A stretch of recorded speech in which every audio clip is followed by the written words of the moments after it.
the nightmare of our lives was finally coming to an end. And now we stand here, home and free. Una and I would just like to express our deepest gratitude to President Clinton and his wonderful, amazing, not to mention super cool team, including John Podesta, John Podesta, John Podesta.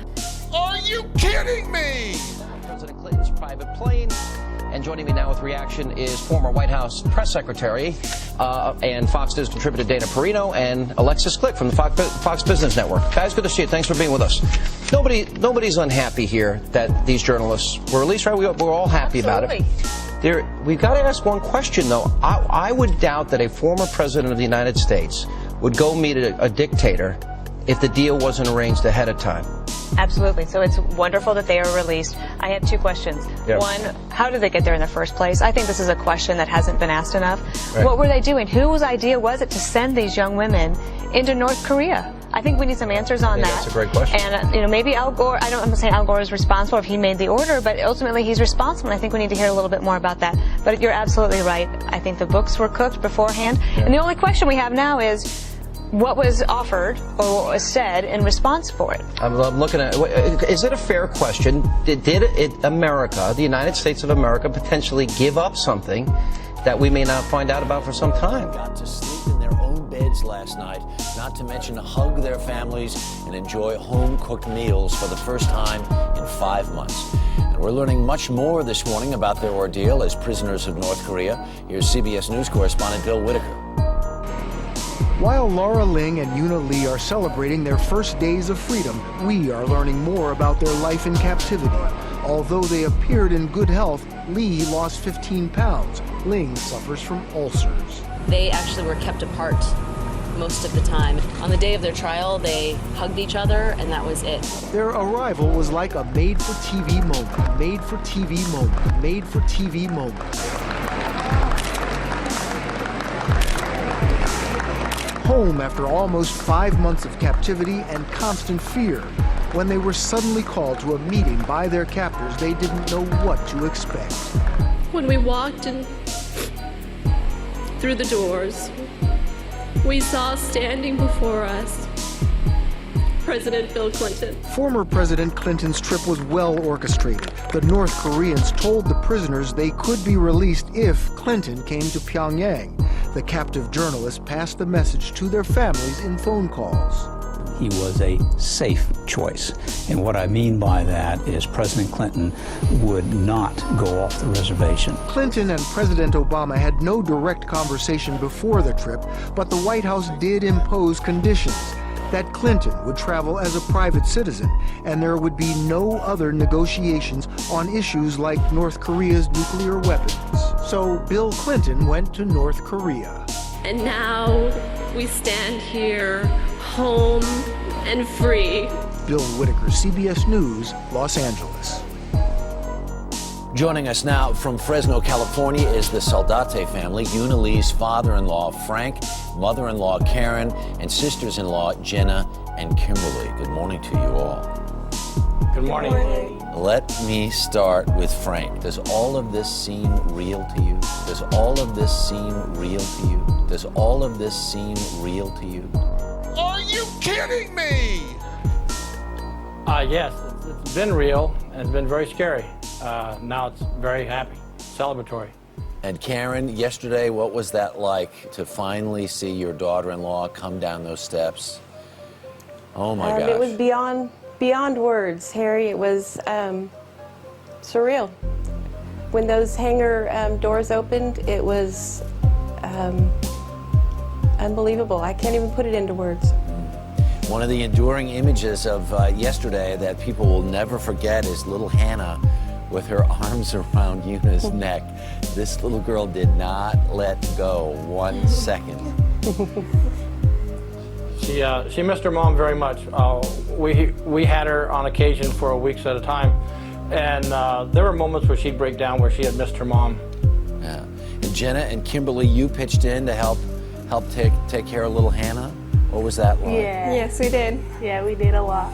Yeah. This thing has played out in public, but on another side, it was very private. You were very isolated from your daughter-in-law. There were days and even weeks went by when you had no news whatsoever. Karen, can you describe this experience? Something I never thought that I would have to endure. Not knowing was the worst. It was not very often that we would get any news. We'd go weeks without any news. So it was just day by day, sometimes hour by hour. Frank, how is Una doing? Everybody was fearful about the return. But when we started conversation and her sense of humor came back and she began teasing us and teasing with Mike, it was a very good feeling that she's in good shape. Wow. What did you all do yesterday once you left the airport?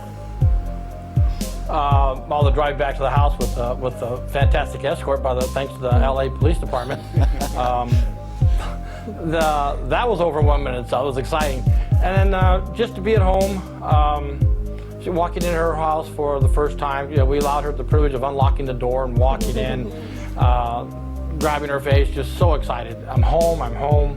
And then the tour, and then we stayed there for a brief while, and it was time for them to have their time. Yeah. And we had a long drive back to Fresno, so we stayed maybe an hour and a half and left. Yeah. As you were driving home, what did you talk about? What did you all say to each other? We were so happy. We recapped the awesomeness of the whole experience, the logistics of putting something like this together, talking with President Clinton's staff members and how wonderful they were, the State Department representatives, which were very professional, and very, very warm people. Being like I said, unaware of what was going on, the works of everything, it was neat to finally be told everything. And it was educational, it was exciting. The Ling family, great people. We had a wonderful time. It was a happy occasion, so there was a lot of laughs. And Hannah kept us going. Yeah. Bullshit. She looks like the little engine that could, right? Oh yeah. Little Engine had a lot of influence on a lot of us. It drew us together because I like to thank the Korean community of the Hancock Park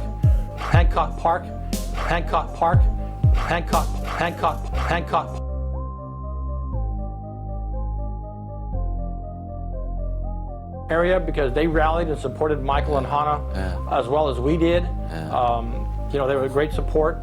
So she was linked us all together. Wow. She was the main adhesive, if you want to call it, whatever you want to call it, but she was the one that kept everybody together. All right. Thank you all for taking the time to get up so early this morning and share this story. Thank you. Where everybody is so pleased with this very, very happy ending. Bullshit. Bullshit. Bullshit, bullshit, bullshit, bullshit, bullshit, bullshit, bullshit, bullshit, bullshit. Bullshit. Bullshit, bullshit, bullshit, bullshit, bullshit, bullshit, bullshit, bullshit, bullshit. Bullshit. Bullshit. Bullshit. Bullshit. Bullshit. Bull, bull, bull, bull, bull, bull, bull. Shit, shit, shit, shit, shit. Bullshit, bullshit, bullshit, bullshit, bullshit, bullshit, bullshit. Bullshit. Is that all I'm ever gonna get from you guys? Bullshit? Oh, ask a silly question.